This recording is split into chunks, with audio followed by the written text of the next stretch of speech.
بسم اللہ الرحمن الرحیم۔ السلام علیکم۔ اسلام اور الحاد سیریز میں خوش آمدید۔ سلسلہ گفتگو کی آج دوسری نشست کا آغاز کرتے ہیں۔ ہم سب بہت شکریہ آپ کے وقت کا۔ ہم سب اب تک جو کچھ آپ نے بیان کیا اس کا ایک سادہ عام فہم نکات میں خلاصہ آپ کی خدمت میں رکھ کے چاہوں گا کہ اس پر مبنی کچھ ضمنی توضیحی نوعیت کے سوالات ہیں جن کی وضاحت یہیں پر ہو جائے، اور پھر ایک تسلسل کے ساتھ اپنی بات کو وہیں سے جوڑیں جہاں پر وہ رکی تھی۔ اب تک جو غامدی صاحب نے بات کی ہے کہ اس کو 5 نکات میں سمجھا جائے تو پہلی یہ ہے کہ انسان کے علم کا دائرہ بنیادی طور پر 2 ہی چیزوں تک محدود ہے، نفس اور مادہ۔ یہ دونوں اپنے مظاہر میں یا تو بطور شے سامنے آتے ہیں یا بطور قوت کے ظہور کے۔ دوسری چیز یہ ہے کہ دنیا کی تمام زبانوں میں اسم اور فعل کی تقسیم دراصل اسی حقیقت کی عکاس ہے، اور زبان کے قواعد کی بنیاد بھی اسی فطری ادراک پر قائم ہوتی ہے۔ تیسری چیز یہ ہے کہ نفس اور مادے کی حقیقت تک پہنچنے کے لیے انسان کو جو ملکہ عطا ہوا ہے وہ عقل ہے، اور یہی عقل انسان کا شرف اور اس کا اصل امتیاز ہے۔ اور چوتھی بات یہ ہے کہ نفس اور مادے کے ادراک کے ذرائع حواس ہیں جو عقل کے لیے باب العلم کی حیثیت رکھتے ہیں۔ یہ حواس 2 قسم کے ہیں، ظاہری جو مادے سے متعلق ہوتے ہیں اور باطنی جو نفس سے متعلق ہوتے ہیں۔ اور 5ویں اور آخری نقطہ جو غام صاحب کی گزشتہ نشست میں سامنے آیا تھا کہ حواس کے ذریعے حاصل ہونے والے یہ حقائق کسی استدلال کے محتاج نہیں ہوتے، یہی وجودی حقائق کہلاتے ہیں، اور انسان کے علم کی ابتدا انہی کے ادراک سے ہوتی ہے۔ غام صاحب یہ آپ نے ایک بنیادی چیز بیان کی تھی اس پورے پس منظر میں کہ ہم غام صاحب سے پوچھ رہے ہیں کہ وہ جس دین کو مانتے ہیں اس کی عقلی بنیاد کیا ہے، اس کا دلائل کیا ہے۔ تو بحث یہاں سے شروع ہوئی تھی کہ سب سے پہلے ہمیں جاننا پڑے گا کہ انسان کے علم کی بنیاد ہوتی کیا ہے۔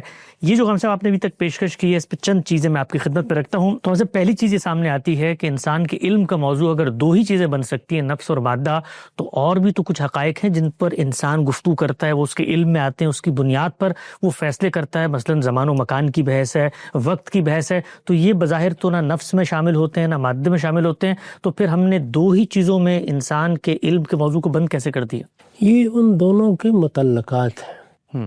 جب آپ کسی شے کا تجزیہ کرتے ہیں تو وہ کوئی مجرد چیز نہیں ہوتی، ٹھیک، اس کی صفات ہوں گی، اس کے اعراض ہوں گے، اس سے کچھ جہات متعلق ہو جائیں گی، اس کے کچھ لواحق ہوں گے، اس کے کچھ لوازم ہوں گے۔ ہم جب مکان کا تصور کرتے ہیں تو وہ کیا چیز ہے؟ وہ شے کا ظرف ہے۔ اسی طرح زمان کیا چیز ہے؟ وہ شے میں قوت کے ظہور کا ظرف ہے۔ ٹھیک، اس لحاظ سے یہ متعلقات ہیں۔ جب ہم یہ کہتے ہیں کہ ہم نفس کا مطالعہ کریں گے تو ان تمام پہلوؤں سے اس کا مطالعہ کریں گے، اس میں ظرف بھی زیر بحث آ جائے گا۔ اسی طرح شے کا مطالعہ کریں گے تو اس میں اس کا مکان بھی زیر بحث آ جائے گا، اور بہت سی دوسری چیزیں بھی۔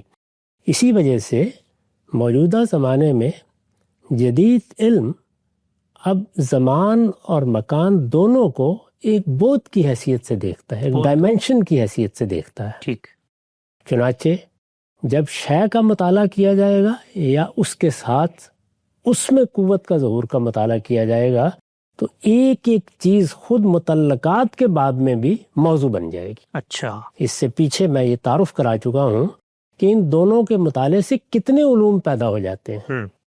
وہ تمام علوم یہی بتاتے ہیں کہ ان کی کیا کیا جہات موضوع بحث بن سکتی ہیں، اس وجہ سے ان کو الگ سے بیان کرنے کی ضرورت نہیں ہے۔ ٹھیک، نقطہ بالکل واضح ہو گیا۔ اچھا غام صاحب، یہ جو ابھی تک آپ نے بات بیان کی کہ جو بھی چیزیں ان سے الگ سامنے آتی ہیں جب ان پہ غور کیا جاتا ہے تو وہ اپنی ذات میں کوئی اپنا الگ سے وجود نہیں رکھتی، وہ انہی کے لوازم ہیں، گویا انہی سے نکلی ہوئی ہیں یا انہی کے ساتھ جڑی ہوئی ہیں۔ تو ایک صرف مثال کے طور پہ بتائیے گا، وقت ہے تو اس کو ہم کیسے بیان کریں گے کہ وہ نفس اور مادہ سے کیسے جڑا ہوا ہے تاکہ انہی سے متعلق ہو کے نظر آئے؟ وقت زمان ہے، تو زمان کے بارے میں نے یہ بتایا ہے کہ جس وقت قوت کا ظہور ہوتا ہے، ہم نے 2 چیزیں متعین کی ہیں، شے اور شے میں قوت کا ظہور۔ قوت کا ظہور ہوتا ہے تو زمان اس ظہور کو ماپنے کا پیمانہ بن جاتا ہے۔ اچھا، اس لحاظ سے وہ اس کا ظرف ہے۔ وقت اس کا اردو ترجمہ ہے۔ زمان مکان دونوں کے بارے میں نے یہ عرض کر دیا ہے کہ ان کی حیثیت بالکل کنٹینر کی ہے، یعنی وہ ظرف کی حیثیت سے متعلق ہو گئے ہیں، تو متعلقات کو الگ سے بیان کرنے کی ضرورت نہیں ہوتی۔ ٹھیک ٹھیک بالکل واضح ہوا. آگے بڑھاتے ہیں. اچھا صاحب, آپ کی جو پہلی گفتگو تھی اس کے اندر یہ چیز زیر بحث آئی کہ انسان کے پاس حواس ہیں, سینسز ہیں, وہ ظاہری حواس بھی ہیں اور باطنی حواس بھی ہیں, جن کے ذریعے سے وہ مادے اور پھر نفس کا مطالعہ کرتا ہے, اس کا ادراک اور شعور حاصل کرتا ہے. یہ بتائیے گا کہ ظاہری حواس تو آپ کے پاس بھی ہیں, میرے پاس بھی ہیں, مشترک ہیں, اسی لیے وہ متعین بھی ہو چکے ہیں کہ وہ 5 ہیں, سونگنا, چکھنا, یہ سب چیزیں جو ہیں. لیکن یہ جو باطنی حواس ہیں اس کو ہم کیسے بیان کریں گے کہ یہ کیا ہے؟ یعنی اس کو انٹیوشن کا نام دیں گے, کوئی شخصیت کا نام دیں گے, شعور, وجدان, عقل, کیا کہیں گے اس کو؟ کیونکہ ایک چیز جب تک متعین نہیں ہوتی تو وہ فیکلٹی کیا ہے جس کے ذریعے سے میں نفس تک رسائی حاصل کر رہا ہوں. جس طریقے سے ظاہری حواس کو لوگوں نے حواس کی تعبیر دی ہے, جی, اگر آپ غور کریں تو وہ باطنی حواس کو بھی دیے ہوئے ہیں. اچھا, ہم عام زبان میں کہتے ہیں میری حس جمالیات اس سے متاثر ہوئی, میرے حادثہ اخلاقی نے یہ فیصلہ سنایا ہے, تو یہ تعبیر استعمال کی جاتی ہے. آپ اس کی جگہ کوئی دوسری تعبیر بھی اختیار کر سکتے ہیں, لیکن میں سمجھتا ہوں کہ ظاہری حواس کے مقابل میں یہی موزوں تعبیر ہے. یعنی ہمارے باطن میں بھی ایسے ذرائع پیدا کر دیے ہیں فاتر فطرت نے جو بہت سی چیزوں کے لیے باب العلم بن جاتے ہیں. یہ جس طرح خارجی دنیا کے لیے باب العلم بنتے ہیں, وہ ہماری داخلی دنیا کے لیے باب العلم بنتے ہیں. تو یہ چند تعبیریں تو آپ عام زبان میں سنتے ہیں, بلکہ آپ نے یہ بھی سنا ہوگا کہ میری چھٹی حس یہ کہتی ہے. جی, تو یہ کیا چیز ہے؟ یہ سب چیزیں وہی ہیں جن میں آپ باطنی حواس کی طرف اشارہ کر رہے ہیں, تو ان کو اسی تعبیر کے ذریعے سے متعارف کرانا چاہیے. ٹھیک, نقطہ واضح ہوا. اچھا ہم سب, جب آپ نے یہ گفتگو کی کہ باطنی حواس بھی موجود ہیں اندر اور وہ میرے اندر بھی فیصلہ کر رہے ہیں, کسی اور دوسرے انسان کے اندر بھی فیصلہ کر رہے ہیں, اور اس سے ہم ایسے حقائق تک پہنچ رہے ہیں جو وجودی حقیقتیں, مسلمات بن جاتی ہیں, تو صرف ایک نقطہ مجھے یہاں پہ بتائیے گا کہ جو اندر عمل ہو رہا ہوتا ہے, چونکہ ظاہری حواس میں تو مجھے بھی میز نظر آ رہی ہے, آپ کو بھی میز نظر آ رہی ہے, ہمارا علم ایک دوسرے سے شیئر ہو کے ویریفائیبل ہے. یہ باطنی حواس میں, اور آپ نے شروع میں ایک بات کی تھی کہ انسان اپنے علم کی بنیاد جنون اور آہام کو بھی بنا لیتا ہے, یعنی اس کے ذہن کی اپنی ایک تخیل اور ایک خیالات کی پوری دنیا ہوتی ہے. تو یہ جو اندر ہے, چونکہ باطنی حواس بھی اندر ہیں اور یہ تخیل اور جنون و آہام بھی اندر ہوتے ہیں, تو ان میں فرق کیسے ہم کریں گے کہ یہ میرے باطنی حواس کا فیصلہ ہے, یہ جنون و آہام کا فیصلہ ہے؟ جنون و آہام تو نتیجہ ہے. اچھا, یعنی باطنی حواس نے اپنا کام کرنا ہے. چنانچہ وہ جب کام کرتے ہیں تو مثال کے طور پر درد کو محسوس کرتے ہیں, غم کو محسوس کرتے ہیں, الم کو محسوس کرتے ہیں. ایسے ہی ہم نے ابھی ذکر کیا حادثہ اخلاقی چیزوں کے بارے میں یہ احساس اندر منتقل کرتا ہے کہ یہ اچھی ہیں یا بری ہیں. ٹھیک, یہ عمل ہو رہا ہے. اس عمل میں کوئی بھی چیز بنائے استدلال بن سکتی ہے, وہ جنون و آہام بھی بن سکتے ہیں. جنون و آہام ہماری خارجی دنیا سے متعلق بھی ہوتے ہیں. میں جب گھر میں داخل ہوتا ہوں اور رات میں کسی رسی کو دیکھ کر یہ خیال کرتا ہوں کہ یہ سانپ ہے, تو یہاں میرے ظاہری حواس نے مجھے دھوکہ دیا ہے. یہ معاملہ باطنی حواس کے ساتھ بھی ہوتا ہے.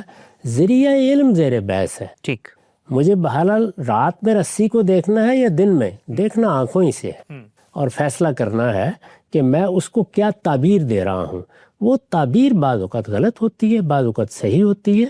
اس پہ بنائے استدلال کیا کیا چیزیں بنتی ہیں, میں نے ان کو اس وقت بیان کیا تھا. یعنی جنون و آہام بھی بنتے ہیں, عقلی امکانات بھی بنتے ہیں, مخاطب کے مسلمات بھی بنتے ہیں, اور اسی طرح بعض دوسری چیزیں بھی بنتی ہیں. ٹھیک. اچھا ہم سب یہ جو ظاہری باطنی حواس ہیں, ان کے ذریعے جو علم ہمیں حاصل ہوتا ہے وہ کسی استدلال کا محتاج نہیں ہوتا. یہ آپ کے پہلی گفتگو میں ہم نے نقطہ سمجھا تھا, اور یہی وجودی حقائق کہلاتے ہیں.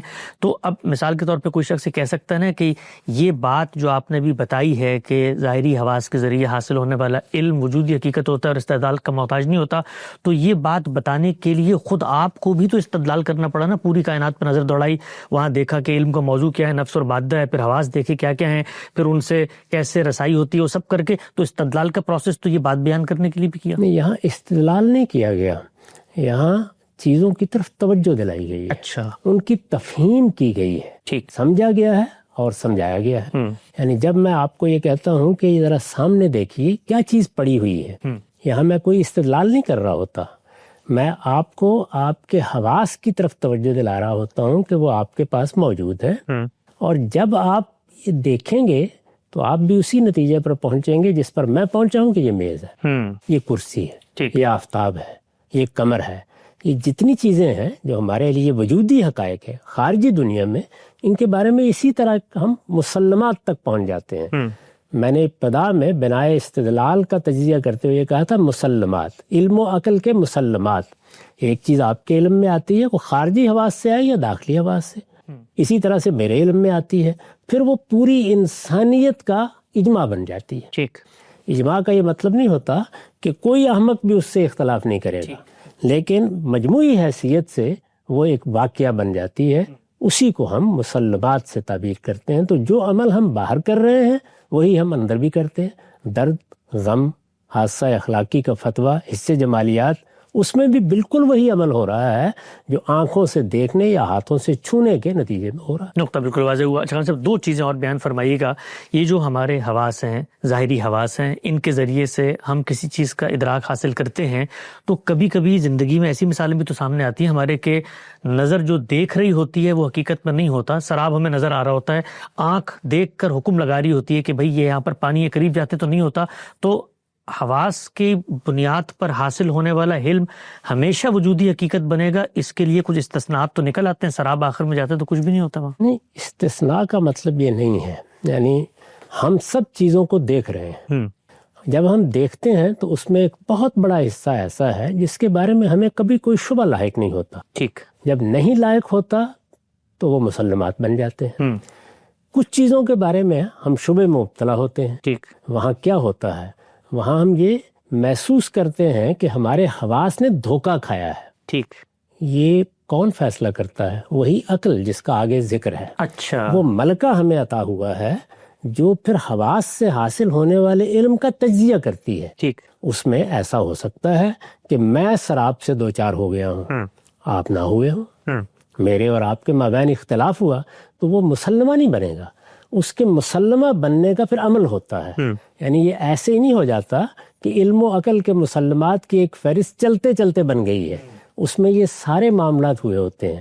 براہ راست دیکھا، اتفاق ہو گیا، تجزیہ کیا، اتفاق ہو گیا، علمی طریقے سے چیزوں کا مطالعہ شروع کیا، اتفاق ہو گیا، عقلی امکانات پر کام شروع کیا اور کسی امکان نے واقعے کی صورت اختیار کر لی، اتفاق ہو گیا۔ تو اگر غور کریں آپ تو اس میں علم و عقل کے مسلمات کی تعبیر اسی لیے اختیار کی گئی ہے، یعنی مسلمات بننے کا عمل ہے۔ جہاں سے اختلاف شروع ہوتا ہے وہاں سے مشاہدہ شروع ہوتا ہے۔ وہ کس وقت سب کی مانی ہوئی حقیقت بن جائے گا؟ جب وہ بن جائے گا پھر وہ بنا استدلال بنے۔ نقطہ بالکل واضح ہو گیا۔ اچھا ہم صاحب یہ بتائیے گا کہ بہت ساری چیزیں جو علم و عقل کے مسلمات ایک شخص کے نزدیک بن گئے، وہ اس کو وجودی حقیقت کے طور پہ پیش کر رہا ہے۔ ہم نے یہ دیکھا کہ خود علم کے میدان میں اس میں بھی بحث ہو جاتی ہے، اس میں بھی اختلاف ہو جاتا ہے۔ تو یہ کہنا کہ جی یہ جو چیزیں ہیں یہ کسی استدلال کے محتاج نہیں ہوتی ہیں، یہ وجودی حقیقتیں ہوتی ہیں، یہ آفتاب آمد دلیل آفتاب ہے۔ میں ایک مثال لے لیتا ہوں، یہاں پر کسی فلسفی کا موقف پیش کرنا پیش نظر نہیں ہے، صرف مثال کے طور پہ اب بڑا مشہور اختلاف ہے، ہم جانتے ہیں ڈیکارٹ کا اور ہیوم کا۔ تو وہ تو جو بنیادی چیز ڈیکارٹ مثال کے طور پہ کہتا ہے بھئی انسان کے وجود کے حوالے سے کہ یہ تو وجودی حقیقت ہے، انسان ہے، ایک دوسرا فلسفی اسی کو ایک نئے تصور میں انکار کر دیتا ہے، تو پھر وجودی حقائق پر بھی تو گفتگو کا سلسلہ جاری رہتا ہے نا؟ اس میں کیا شبہ ہے؟ اسی لیے میں نے عرض کیا کہ مسلمات کے معنی یہ ہے کہ انسانیت بحیثیت مجموعی ان کو مانتی ہے، دنیا کا نظم اس پر چل رہا ہے، مشرق سے مغرب تک لوگ اس سے اتفاق کرتے ہیں، کوئی شخص اختلاف بھی کر سکتا ہے۔ جی، ہم آفتاب کو دیکھتے ہیں، ہم نے ابھی یہ تعبیر اختیار کی کہ آفتاب آمد دلیل آفتاب۔ جی، کیا دنیا میں ایسے لوگ نہیں جو پیدائشی اندھے ہوتے ہیں؟ ہاں، انہوں نے کبھی دیکھے نہیں کیا سورج؟ ان کو آفتاب کا قائل کر سکتے ہیں آپ؟ نہیں۔ یہی معاملہ ہمارے باطنی احساسات بھی ہوتا ہے۔ ممکن ہے کہ اس میں بھی کوئی آدمی مجھ سے آپ سے اختلاف کرے۔ کتنے لوگ ہیں جن کو یہ تجربہ پیش آیا ہوگا کہ مجھے سردی لگ رہی ہے، دوسرے کو نہیں لگ رہی۔ تو یہ وہ اختلافات ہیں جو دنیا میں کسی چیز کے مطالعے میں بھی ہو سکتے ہیں۔ ٹھیک، پھر بعد میں کس چیز پر جا کے اتفاق ہوا، کس چیز کو انسانوں نے بحیثیت مجموعی مان لیا، کس چیز کو انہوں نے اپنی زندگی میں اختیار کر لیا۔ تو یہ ہمارے بعض فلسفی ہیں جنہوں نے سوفسطائیت کے نقطہ نظر کو آگے بڑھایا ہے۔ ٹھیک، اس میں ہر چیز معرض بحث میں آتی ہے۔ دیکارت کو جب یہ کہنا پڑا کہ میں سوچتا ہوں اس لیے میں ہوں، تو اس کا مطلب یہ ہے کہ علم کی ابتدا جس جگہ سے ہو رہی تھی اس کو ابتدا نہیں مانا گیا، بلکہ اس پر سوال اٹھا دیا گیا۔ جی، وہ سوال اٹھایا کس نے اٹھایا؟ خود دیکارت نے اٹھایا۔ اور جب اس نے اٹھایا تو گویا اپنے وجود کو مان کر اٹھایا، سوال کرنے کی صلاحیت کو قبول کر کے اٹھایا۔ اگر ہیوم بھی یہاں بیٹھے ہوئے ہوں اور وہ ایک تقریر کر دیں کہ یہ میز جو تمہیں نظر آ رہی ہے اسی کوئی حقیقت نہیں ہے، تو وہ کر سکتے ہیں، لیکن جس وقت اٹھیں گے تو ان کا عمل تکذیب کر دے گا، اس لیے کہ انہیں بھی اٹھتے وقت اس بات کا خیال کرنا پڑے گا کہ میں کہیں اس سے ٹکرا نہ جاؤں۔ تو وجودی حقائق ان حقائق کو کہتے ہیں کہ آپ چاہیں تو آپ اپنا سر ان سے ٹکرا کے اس کو پھوڑ سکتے ہیں، ان کا انکار نہیں کر سکتے۔ نقطہ بالکل واضح ہو گیا۔ ہم سب اب تک کی جو پریزنٹیشن سامنے آئی ہے اس میں انسان کے علم کا موضوع کیا چیزیں بن سکتی ہیں اور کس فیکلٹی کے ذریعے بنتی ہیں، اس کی بحث پایہ تکمیل تک پہنچتی۔ آگے بڑھائیں اس بات کو، یہ بتائیے گا کہ یہ جو کچھ ابھی تک آپ نے بتایا اس میں جو ایک دعویٰ ہے کہ عقل تو انسان کا سب سے بڑا شرف ہے، امتیاز ہے، تو عقل اس میں کر کیا رہی ہے؟ عقل تو محض ایک ٹول ہے، یہاں پر حواس ہیں، وہ خارج کے اندر ایک چیز موجود ہے، اس کے اوپر جا کر حکم لگایا جائے، تو عقل کی حیثیت کیا ہے؟ اس کو کیسے بیان کرتے ہیں پھر آپ؟ وہی کام کر رہی ہے جس کی ایک مثال سامنے آ گئی ہماری اسی گفتگو میں، یعنی جو چیزیں یہ ذرائع علم یعنی ہمارے حواس خواہ وہ باطنی ہیں وہ ظاہری ہیں اندر منتقل کرتے ہیں، ان کو سمجھنے کا کام، وصول کرنے کا کام عقل کرتی ہے۔ ٹھیک، اب وہ کس معاملے میں اندر کے کسی الہام کی اتباع پہ مجبور ہے، کس میں آزاد ہے، کس میں مختار ہے، یہ ہم آگے جا کے زیر بحث لائیں۔ ٹھیک، شروع کیجیے۔ اس سے پچھلی نشست میں ہم یہاں تک پہنچ گئے تھے کہ انسان کے علم کا مبدا کیا ہے۔ ٹھیک، میں نے عرض کیا تھا کہ وہ وجودی حقائق ہے، مبدا یعنی علم بننے کا عمل شروع ہو گیا ہے۔ اب یہ کہا جا سکتا ہے کہ ہم علم کی بارگاہ میں داخل ہونے جا رہے ہیں۔ ٹھیک، اس کے بعد میں نے لکھا ہے یہ ادراک یعنی ہم نے حواس کے ذریعے سے ایک تعلق پیدا کیا شے سے یا قوت کے ظہور سے، یہ ادراک ہے۔ یہ ادراک علم کس طرح بنتا ہے؟ اس سوال کا جواب یہ ہے کہ ان الہامات سے جو انسان کی فطرت میں ازل سے ودیت ہے۔ اچھا، کسی چیز کا ازل سے ودیت ہونا، اس کا مطلب یہ ہے کہ انسان کی خلقت جب سے ہوئی ہے یہ چیز اس کے اندر ہے، یہ گویا اس کی شخصیت کی تعمیر ہی میں شامل کر دی گئی ہے، یہ انیٹلی انٹرسٹڈ ہے، یہ انگرینڈ ہے، اس کو اس کی سرشت میں، اس کی فطرت میں رکھ دیا گیا ہے۔ ٹھیک، جو انسان کی فطرت میں ازل سے ودیت ہے۔ اس میں لفظ الہامات استعمال کیا گیا ہے، اس کو کوئی مذہبی تعبیر نہ سمجھیے۔ الہام یا وحی کا لفظ اپنے لغوی مفہوم میں کسی چیز کو القاء کر دینے اور ڈال دینے کے معنی میں آتا ہے۔ جب ہم کسی مخلوق کا مطالعہ کرتے ہیں تو اس مخلوق کی غایت وجود کی طرف جو چیز محرک بنتی ہے کہ اسے لے کر جائے، اس کے لیے جامع ترین تعبیر یہی ہے۔ اچھا، یعنی الہام یا وحی۔ چنانچہ دیکھیے قرآن مجید نے اس کو کس طرح استعمال کیا۔ قرآن مجید شہد کی مکھی کے بارے میں یہ کہتا ہے کہ ہم نے اس میں یہ بات وحی کر دی ہے کہ وہ پھولوں سے رس چوسے گی اور اس سے شہد بنائے گی۔ یہ اس کی غایت وجود ہے۔ اس غایت وجود کی طرف لے جانے والی کیا چیز ہے؟ وہ کیا چیز ہے جس نے اسے مجبور کر دیا ہے کہ وہ صدیوں سے یہی کام کر رہی ہے اور کرتی چلی جا رہی ہے؟ تو اس کو کس چیز سے تعبیر کریں گے؟ ایک طریقہ یہ ہے کہ اس کو امر سے تعبیر کریں، دوسرے یہ کہ وحی سے تعبیر کریں، تیسرے یہ کہ الہام سے تعبیر کریں۔ تو الہامات ہی وہ تعبیر ہے جو اس معاملے میں سب سے بڑھ کر مدعا کو ادا کر دیتی ہے۔ میں نے عرض کیا کہ اس کو کوئی مذہبی چیز نہ سمجھیے۔ یہ ادراک علم کس طرح بنتا ہے؟ اس سوال کا جواب یہ ہے کہ ان الہامات سے، یعنی وہ چیزیں جو اندر ڈال دی گئی ہیں اور وہ ازل سے اندر موجود ہیں اور وہ محرک بن رہی ہیں، ان الہامات سے جو انسان کی فطرت میں ازل سے ودیت ہیں، اس لیے کہ یہی مدارک تک پہنچتے، یعنی جو ہماری سینسز ہیں ان تک پہنچتے کس طرح ہیں یہ تو آگے واضح ہوگا، لیکن پہنچتے یہی ہیں۔ یہ الہامات فوری طور پر تعلق پیدا کرتے ہیں، یعنی جیسے ہی ہمارے حواس کسی چیز کا درک حاصل کرتے ہیں، یہ ادراک واقع ہوتا ہے تو اندر سے یہ الہامات ہجوم کرتے ہیں۔ اچھا، اس لیے کہ یہی مدارک تک پہنچتے اور ان کے لیے، یعنی ہمارے حواس کے ذریعے سے جو ہمارے اندر ایک ادراک کی صلاحیت پیدا کرنے والی جگہ ہے، یہ وہاں تک پہنچتے ہیں، اور ان کے لیے علوم و اعمال، یعنی وہ ہمارا علم جس کو آپ نالج کہتے ہیں، وہ ہمارے اعمال جن کو آپ ایکشنز کہہ سکتے ہیں، اور ان کے لیے علوم و اعمال اور نظر و استدلال کا منبع بنتے ہیں۔ یعنی اب گویا نظر یعنی کسی چیز کو سوچنا، غور کرنا، اس کی تحلیل کرنا، اس کے لیے جامع تعبیر ہے نظر، اور استدلال یعنی ریزننگ۔ تو یہ گویا انسان کو اس جانب لے جاتے ہیں کہ اب اسے ایک سورس مل گیا ہے، ایک منبع مل گیا ہے جس سے اب نظر و استدلال پھوٹ پڑیں گے، جس سے علوم نکلیں گے، جس سے اعمال وجود میں آئیں گے۔ یہ ادراک علم کس طرح بنتا ہے؟ اس سوال کا جواب یہ ہے کہ ان الہامات سے جو انسان کی فطرت میں ازل سے ودیت ہیں، اس لیے کہ یہی یعنی یہ الہامات مدارک تک پہنچتے، سینسز تک پہنچتے، اور ان کے لیے علوم و اعمال اور نظر و استدلال کا منبع بنتے ہیں۔ علم پیدا ہونا شروع ہو گیا، علم کی کنسٹرکشن شروع ہو گئی، علم کی تشکیل شروع ہو گئی۔ عقل ان کے حضور میں محکوم محض ہے، یعنی عقل اپنے آپ کو ان پر مسلط نہیں کر سکتی۔ یہ الہامات آئیں گے اور یہ جو فیصلہ سنائیں گے، عقل اس کو ماننے کے لیے مجبور ہے۔ کوئی الہامات عقل سے بھی اوپر ہیں، وہ اس سے اوپر ہے۔ اچھا، اس لیے ہے کہ وہی ہے در حقیقت جو عقل کو پابند کر دیتے ہیں کہ وہ ان چیزوں کو وجودی حقائق کی حیثیت سے قبول کرے۔ عقل ان کے حضور میں محکوم محض ہے، وہ ان کے احکام سے انحراف نہیں کر سکتی۔ انسان کی زندگی انہی پر یقین سے عبارت ہے۔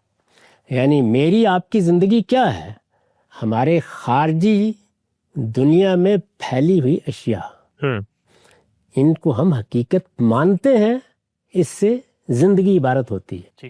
ہمارے داخلی وجود میں ہمارے درد، غم، ہمارے حادثہ اخلاقی کے فتوے، ہماری حصے جمالیات کے نتائج، یہی ہے نا جن میں زندگی بسر کر رہے ہیں۔ ان میں سے کسی ایک چیز پر بھی ہمارا یقین نہ رہے، یعنی جس دن آنکھیں بند ہو جاتی ہیں تو آپ دیکھیے کہ ہم کس طرح ایک اندھیر نگری میں چلے جائیں۔ جی ہاں، بالکل، یہ اس کا لازمی نتیجہ ہے۔ انسان کی زندگی انہی پر یقین سے عبارت ہے، چنانچہ یہ ضروری ہے کہ اس یقین کی حقیقت کو سمجھا جائے۔ یعنی یہ در حقیقت ایک اجمالی بیان ہے، اس میں یہ بتایا گیا کہ ہو کیا رہا ہے، اس کے نتیجے میں یقین پیدا ہوتا ہے۔ یہ اس چیز کی تحلیل ہے کہ مجھے اس کے میز ہونے کا یقین کیسے ہے، اس یقین کو اب ہم نے سمجھنا ہے۔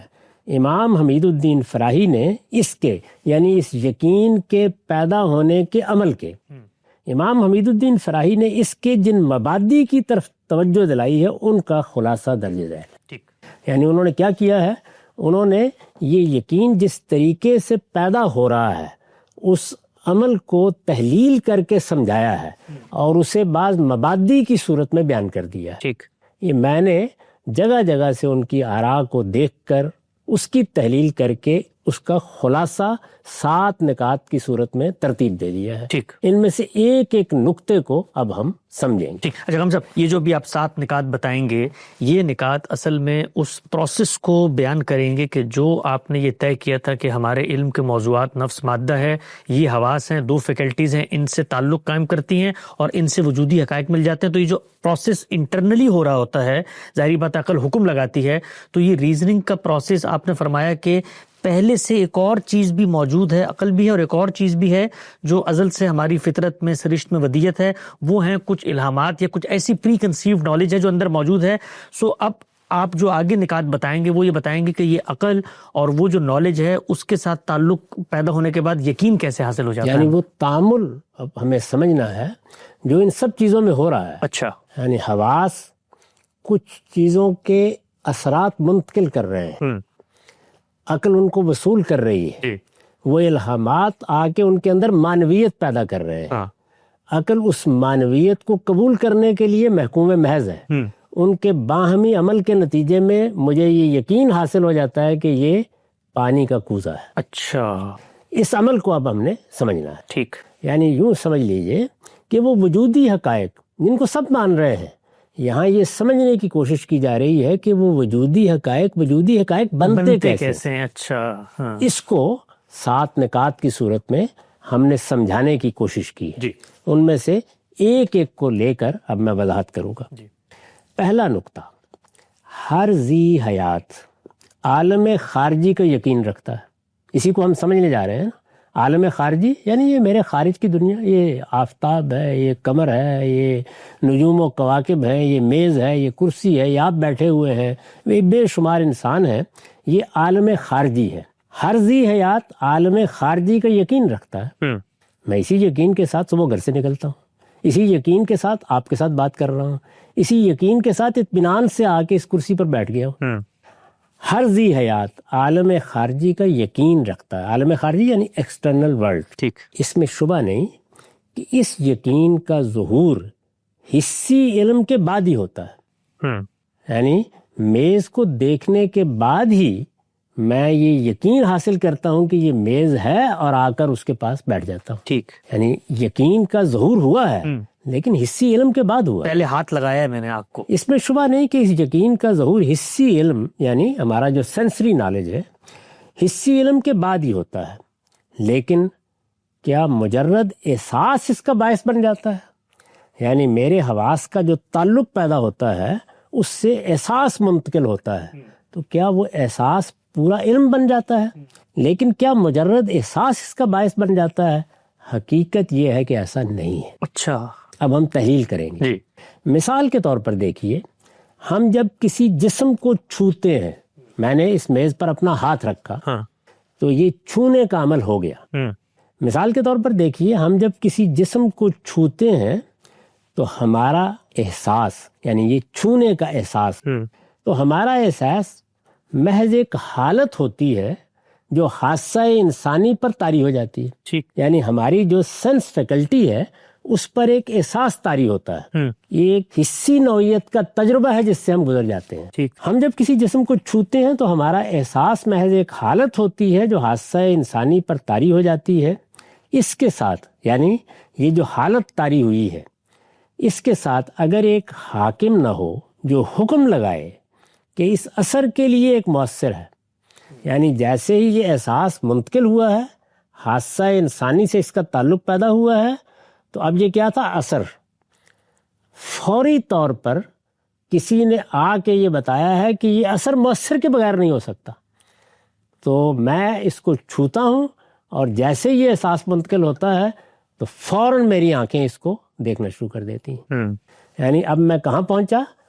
احساس میرے اندر منتقل ہوا چھونے سے، لیکن میں کیا چاہتا ہوں؟ مؤثر کو دیکھوں کہاں ہے، کس وجہ سے میرے ہاتھ میں یعنی یہ وہ کیفیت کیا پیدا ہوئی۔ چیز ہے جس نے یہ اثر پیدا کر دیا ہے۔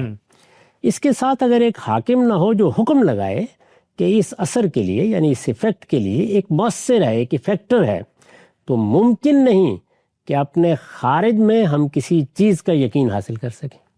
یعنی یہ عمل اگر نہ ہو تو ایک احساس ہے منتقل ہو گیا، میرے لیے میز کوئی حقیقت کبھی نہیں بنے گی، بس احساس ہی رہے گا۔ یہ اس وجہ سے بنا ہے کہ جیسے ہی میرے ہاتھ نے یہ احساس اندر منتقل کیا ہے، فوری طور پر اندر سے حکم دیا گیا ہے کہ آنکھیں اس جانب متوجہ ہوں، وہ مؤثر کو دیکھیں، اور جیسے ہی انہوں نے مؤثر کو دیکھا ہے تو اثر اور مؤثر کے تعلق نے اس کو میرے لیے ایک حقیقت بنا دی ہے۔ ٹھیک، اس کے ساتھ اگر ایک حاکم نہ ہو جو حکم لگائے کہ اس اثر کے لیے ایک مؤثر ہے، تو ممکن نہیں کہ اپنے خارج میں ہم کسی چیز کا یقین حاصل کر سکیں۔ یہ حاکم کون ہے؟ یعنی وہ کیا چیز ہے جو حکومت کر رہی ہے؟ حاکم کون ہے جس کے سامنے انسان کا ارادہ و اختیار محکوم محض ہو کر رہ جاتا ہے؟ یعنی میرا ارادہ دیکھنے کا ہو یا نہ ہو، جس وقت یہ احساس منتقل ہوتا ہے تو یا میں اس کو نظر انداز کروں گا یا اس کے حکم کی پابندی کروں گا، اور جب پابندی کروں گا تو مؤثر تک لازماً پہنچوں گا، اور مؤثر کو مؤثر کی حیثیت سے قبول کرنے پر مجبور ہو جاؤں گا، تو گویا میرا ارادہ و اختیار محکوم محض ہو کے رہ گیا۔ اچھا، یہ حاکم کون ہے جس کے سامنے انسان کا ارادہ و اختیار محکوم محض ہو کر رہ جاتا ہے؟ یہ اگر غور کیجئے تو وہی الہامات ہیں جو نفس انسانی پر حکومت کر رہے ہیں۔ یعنی شہد کی مکھی کو وہ کیا چیز ہے جو اٹھا دیتی ہے کہ جاؤ پھولوں کا رس چوسو، اور جگہ جگہ سے وہ رس لا کے چھتے میں جمع کرو اور اسے شہد میں تبدیل کر دو۔ اس کے اندر کوئی محرک ہے نا، وہ محرک ہے جس کو قرآن مجید نے وحی سے تعبیر کیا۔ ہم اسی طرح کے محرکات کو یہاں الہامات سے تعبیر کر رہے ہیں۔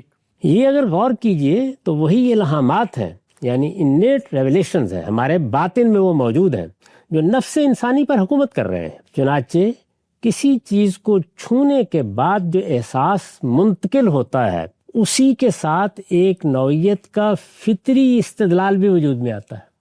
یعنی جیسے ہی میرا ہاتھ اس میز کے ساتھ ٹچ کرتا ہے، میں اس کو چھوتا ہوں، اس کے ساتھ ایک استدلال شروع ہو گیا ہے۔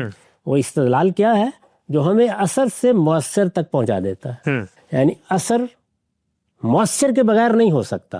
یہ میرے اندر میرے شعور کی ساخت میں ودیعت الہام ہے، اس نے فوری طور پر وہ تعلق پیدا کرنا ہے۔ چنانچہ کسی چیز کو چھونے کے بعد جو احساس منتقل ہوتا ہے اسی کے ساتھ ایک نوعیت کا فطری استدلال بھی وجود میں آتا ہے جو ہمیں اثر سے مؤثر تک پہنچا دیتا ہے۔ اس استدلال کے لیے کوئی مقدمات نہیں ترتیب دیے جاتے، یعنی جس طرح ہم منطق میں یا کسی لاجیکل آرگومنٹ کو کنسٹرکٹ کرتے ہیں، اس نوعیت کا کوئی کام نہیں ہوا۔ اس استدلال کے لیے کوئی مقدمات نہیں ترتیب دیے جاتے، یہ فکر و ارادہ کے بغیر وجود میں آتا۔ یعنی ایسا نہیں ہوا کہ میں نے اس کو چھوا، پھر میرے اندر یہ فکر پیدا ہوئی کہ مجھے یہ فیصلہ کرنا ہے کہ یہ کیا چیز ہے، پھر میں نے ارادہ کیا کہ اب میں اس کو متعین کروں۔ ایسا کچھ نہیں ہوا، بلکہ یہ اس طریقے سے ہوا ہے کہ میں اس سارے عمل کے سامنے محکوم ہو کے رہ گیا ہوں۔ یہ فکر و ارادہ کے بغیر وجود میں آتا، اور ایسا کبھی ہوتا ہے کہ ہم اس سے اختلاف کرنا بھی چاہیں تو نہیں کر سکتے۔ اچھا، اختلاف کرنا بھی چاہیں تو نہیں کر سکتے۔ عملی زندگی میں ہم ان میں سے ایک ایک چیز کو نہ صرف یہ کہ ماننے پر مجبور ہیں، بلکہ انہی پر ہماری زندگی کی پوری عمارت استوار ہو رہی ہے۔ یہ فکر و ارادہ کے بغیر وجود میں آتا، اور ایسا کبھی ہوتا ہے کہ ہم اس سے اختلاف کرنا بھی چاہیں تو نہیں کر سکتے۔ اس سے یہ حقیقت واضح ہوتی ہے کہ ہمارا کسی چیز کو جاننا، کسی چیز کا علم حاصل کرنا، یہ کیا ہو رہا ہے؟ یہ اصل میں ادراک علم کس طرح بنتا ہے۔ یہ حقیقت واضح ہوتی ہے کہ ہمارا کسی چیز کو جاننا اور اس کے وجود کا یقین حاصل کر لینا علم و یقین کی اسی قوت کا اظہار ہے جو ہماری فطرت میں ودیعت ہے۔ ٹھیک، یعنی یہ اصل میں علم و یقین کی وہ قوت ہے جس کو ان الہامات کے ذریعے سے میرے اندر ودیعت کر دیا گیا ہے، وہ میرے وجود کا حصہ بن گئی ہے، وہ میرے اندر انگرینڈ ہے۔ چنانچہ میں اس یقین سے الگ ہو کر کسی چیز کو دیکھنے کا تصور ہی نہیں کر سکتا۔ اس سے یہ حقیقت واضح ہوتی ہے کہ ہمارا کسی چیز کو جاننا اور اس کے وجود کا یقین حاصل کر لینا علم و یقین کی اسی قوت کا ظہور ہے جو ہماری فطرت میں ودیعت ہے۔ انسان کو یہ قوت اسی طرح عطا ہوئی ہے جس طرح اس کے حواس اور دوسری قوتیں عطا ہوئی۔ یعنی جیسے حواس میں نے استدلال سے بنائے نہیں ہیں، وہ مجھے دیے گئے ہیں ایک ذریعہ علم کے طور پر، وہ باطنی ہوں یا ظاہری ہوں۔ بالکل اسی طریقے سے یہ الہامات میرے اندر موجود ہیں۔ یعنی شہد کی مکھی نے جو پھولوں کا رس چوسنے کے لیے آلات استعمال کیے ہیں وہ بھی اس کو دیے گئے ہیں، اور اس کو شہد میں تبدیل کرنے کے لیے جو مشینری اس کے اندر ہے وہ بھی اسے دی گئی ہے، اور وہ الہام بھی اس کے اندر موجود ہے جس نے اس راستے پر اس کو ڈال دیا ہے۔ تو یہ سب چیزیں گویا کیا ہیں؟ یہ عطایا ہے، یہ دی گئی ہیں، یہ وہ چیزیں ہیں کہ جو میرے وجود کے ساتھ مجھے ودیعت کر دی گئی، جو ہماری فطرت میں ودیعت ہے۔ انسان کو یہ قوت اسی طرح عطا ہوئی ہے جس طرح اس کے حواس اور دوسری قوتیں عطا ہوئی ہیں۔ خلاصہ یہ ہے کہ ہم حواس کو متعین کر لیتے ہیں، ہم اشیاء سے بھی واقف ہو جاتے ہیں، وہ باہر خارجی دنیا میں موجود ہے، لیکن ان اشیاء کو جو امتیاز دیا ہے، ان کو الگ کیا ہے، ان کے اندر تمیز پیدا کر کے ان کی ایک شخصیت بنا دی ہے، اور میرا علم اس سے متعلق کر دیا ہے، ہماری توجہ نہیں ہوتی، وہ ہمارے باطن کا الہام ہے جو یہ سارا کام کر رہا ہے۔ اچھا، اس کو اس پہلے نقطے میں واضح کیا گیا ہے۔ ہم سب یہ نقطہ سامنے آ جاتا ہے۔ دو چھوٹی سی وضاحتیں جو اسی سے متعلق ہیں جس سے یہ مزید بات بالکل مثال کی سطح پر اتر جائے گی۔ مثال کے طور پہ آپ نے کہا کہ اس سے جو علم ہمیں حاصل ہوتا ہے وہ فکر و ارادے کی بنیاد پہ نہیں ہوتا، وہ ایک الہامات کا حکم ہے جس کو عقل قبول کرتی ہے۔ اب مثال کے طور پہ میں نے میز کو ہاتھ لگایا تو یہاں ہاتھ لگانے سے ہاتھوں میں دباؤ پیدا ہوا، انہوں نے نیورونز کے ذریعے دماغ کو ایک میسج پہنچا دیا، اب یہ میز ہے، یہ چیز تو مجھے معاشرے نے بتائی نا، اس لیے کہ اندھیرے کمرے میں جب میں چیزوں کو ہاتھ لگاتا ہوں تو میں فیصلہ نہیں کر پا رہا ہوتا، نہ میرا الہام مجھے بتا رہا ہوتا ہے کہ یہ میز ہے، یہ کرسی ہے. تو یہ چیز کہ جی یہ نظر آ رہی ہے، اس طرح کی بنی ہوئی ہوتی ہے، اس کو میز کہا جاتا ہے. یہ تو صدیوں سے انسانوں نے میز کو میز کہنا شروع کیا. تو اس کے بعد جب میں میز کو دیکھتا ہوں تو یہ میرا ہاتھ لگانا اوپر جاتا ہے اور وہ عقل حکم لگا کے مجھے دیتی ہے کہ یہ میز ہے. تو یہ میز کا علم تو مجھے باہر سے ملا نا؟ نہیں، یہ آپ کو نام باہر سے ملا ہے. اچھا. یعنی جو آپ نے اس کو ایک صورت میں اپنے باطن کے اندر شخصیت دی ہے، جی وہ اصل میں آپ نے بھی دی ہے، میں نے بھی دی ہے، ہزاروں انسانوں نے دی ہے. اس سے وہ ایک مشترک حقیقت بنی ہے. ٹھیک. پھر ہم نے اس کو نام دیے. اچھا. ہم نے اردو میں اس کو میز کا نام دے دیا ہے، انگریزی میں کوئی اور نام دے دی. ٹھیک. تو یہ نام منتقل ہو رہے ہیں. اگر آپ دیکھیں تو باطن میں یہ عمل ہوا ہے. جس نے پہلے اس کو میرا، آپ کا، زید کا، بکر کا علم بنایا ہے، پھر اس علم میں اشتراک پیدا ہوا ہے، پھر نام دینے کی ضرورت پڑی ہے، اور نام دینے کی اس ضرورت نے ابلاغ کا رشتہ پیدا کر دیا. ٹھیک، نقطہ بالکل واضح ہو گیا. اچھا خان صاحب، جو حاصل ہے آپ کی اس پہلے نقطے کا وہ یہ ہے کہ جب تک کوئی چیز مؤثر نہیں ہوگی، جب تک کوئی چیز افیکٹر نہیں ہوگی، اس وقت تک کوئی افیکٹ نہیں پیدا ہو سکتا. تو میں اسی مثال کو دوبارہ آپ سے پوچھتا ہوں جو شروع میں زیر بحث آئی، کہ مجھے ایک چیز افیکٹ نظر آ رہا ہے، مجھے پانی نظر آ رہا ہے سامنے، لیکن قریب جاتا ہوں تو فیکٹر ہوتا ہی نہیں. تو گویا مؤثر کے بغیر بھی اثر تو کہیں نہ کہیں ہو جاتا ہے. نہیں، وہاں پر بھی مؤثر تھا. جو چیز آپ دیکھ رہے ہیں اس نے یہ اثر پیدا کیا ہے. اچھا. اب اس اثر کی آپ تحقیق کر رہے ہیں. صحیح. جا کے دیکھتے ہیں کہ وہ اثر کس چیز سے یعنی آیا وہ صورت کی شعاع سے پیدا یہاں ہو بھی رہا ہے. یہی ہوا ہے.